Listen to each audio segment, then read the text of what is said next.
Hey, new law students, in this video today, I'll be sharing a really simple framework on how to prepare for your law exams. So if you are in your first semester at law school and you're feeling a little bit flustered and not sure about how to prepare for your exams, then hang around. I think you'll pick up a nice simple framework and a few ideas to help keep you on track in your preparation leading up to your exam. So let's go. Now, before we jump in and have a look at the exam preparation framework, I do want to pause for a moment and just ask you a simple question. Out of these two students, which one do you think is more likely to perform better in their exam? So on the left, we have student one, who demonstrates the ability to identify legal issues in a hypothetical problem and then knows how to apply legal analysis to the legal issue, and then also applies a logical flow with some signposts along the way. And then on the other hand, we have student two, who is exceptional at writing very good essays, can also recall large volumes of the law, and also has completed all of the assigned readings. Have a think about that for 5 seconds, then we'll come back. Great. So I'm hoping that you selected student one as the one more likely to perform better in their exam, because knowing the law is just simply not going to be enough to get you through law school, and nor is reciting large volumes of the law, and nor is just having exceptional essay writing skills on its own.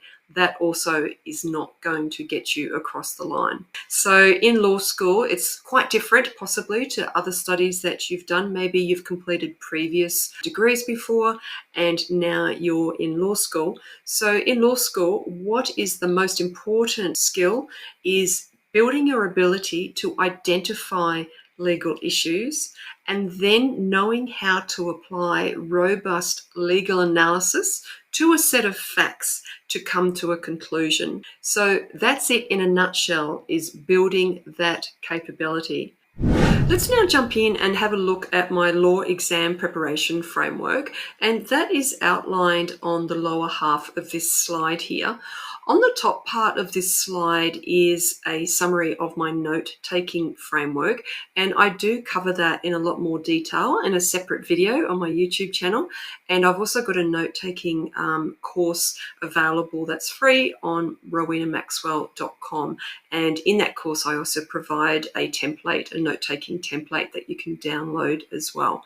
So I won't be spending any time in this video on the note-taking framework, but I wanted to mention it here because the law exam preparation framework that I have, it kind of sits on top of the note-taking framework, and they complement each other and build upon each other. So you may want to stop this video now and go and have a look at my note-taking framework and have a look at the template, and then come back to this video if that's going to be more helpful. But otherwise, let's move on. So in my law exam preparation framework, again, I've broken it up into 4 simple steps, and you can see them here. I've got number 1 is that you start with the end in mind. Number 2 is all about building those notes. And then number 3 is about creating aids using different AI tools to help you in your studies. And then number 4 is all about practice, practice, practice leading up to the exam. So let's now backtrack and let's now talk a little bit more around the first step, where I say you need to start with the end in mind. So, well, what do I mean by that? Well, I'm sure many of us have heard of that saying, to start with the end in mind. So let's say, for example, you're studying contract law this semester. So as soon as you start, then you need to get access to your contract law study guide or your curriculum document.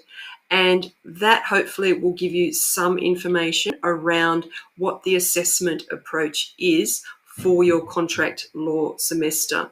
So where I studied, there were 2 key assessments. There was like a written paper that we had to write, which was worth about 40%.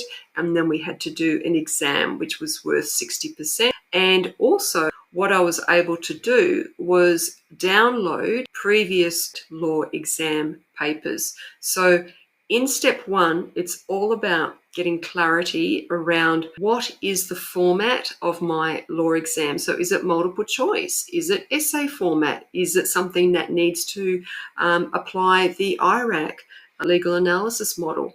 And is it short answers, or is it a combination of any of those approaches? Is it an oral exam? So get really clear in your mind and write it down around what is the assessment approach for that subject. And if you're not clear either from your study guide and if maybe you can't get access to any previous exams and you're still not clear, then just simply ask your lecturer and or your tutor, and hopefully they will be able to give you further details. So in step one, it's also about studying the full study guide document like your life depends on it, all right? Because that is really your guiding light and your framework for the whole semester. And any notes that you build is all going to be based on your syllabus outline, okay? So because you don't want to be wasting time learning content and going over cases and legislation that are simply not in scope for your assessments and for your exam. And so in step one, also study very closely the learning outcomes, and normally at the beginning they'll provide you high-level learning outcomes, and you may not get learning outcomes for each of the topics until each week occurs and you get your lecture details. You might get some PowerPoint slides and so on, and it's at that point you might then get more detailed learning outcomes that fall under your higher level learning outcomes. So make sure you've studied all of that, and if you are following my note-taking framework and you're using my MSN template, then what I'm suggesting here is that you'll just simply download that template and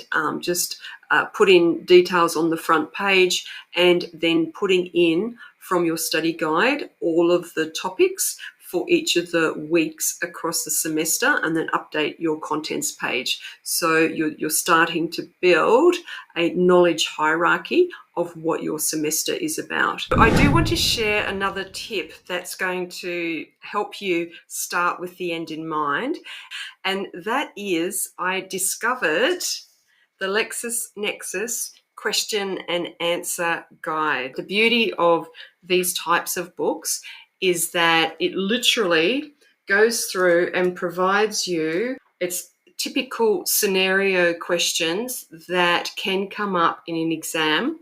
And then not only that, it gives you the answer plan in bullet points. So what's the approach to answering and going through and writing an answer to that scenario.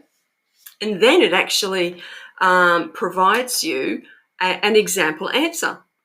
There's no words to describe how wonderful these types of resources are, because if you're struggling with your textbooks or you're struggling going to your cases and you read a few paragraphs, or you try and read it and you just have no idea what it's talking about, well, hey, you need to find some other tips and tricks.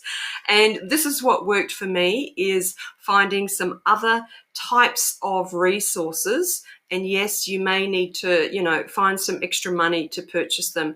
But all I can say is that text, and they're not sponsoring me to say this, like there's this is all above board.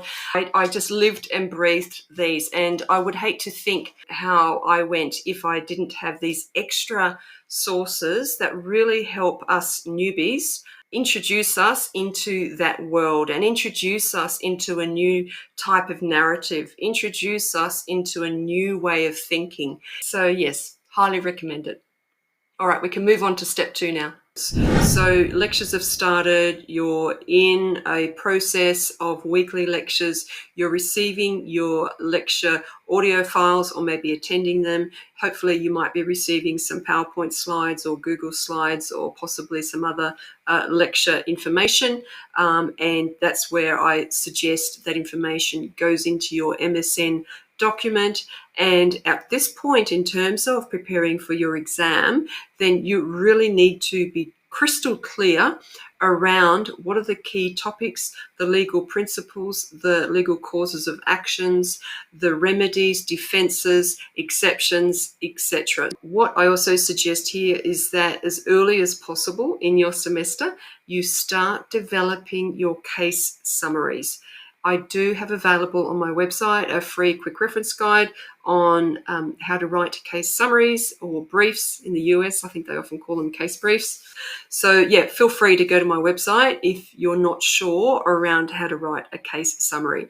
Now, there's no right or wrong way, and case summaries can be from a few lines through to a whole page, etc. So there are different ways of doing this, and it might take you a little bit of time to know to what level of detail do I need to go to in my case summaries.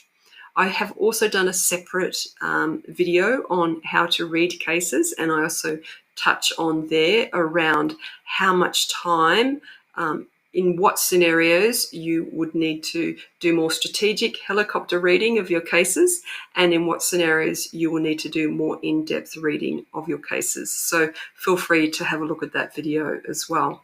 I think it's also wise to start thinking about developing your summary notes in more visual ways. So a lot of us are very visual, and quite often you can explain a concept in a process map or a mind map or a decision tree, etc. So I think in many of my subjects, I lived and breathed in process maps.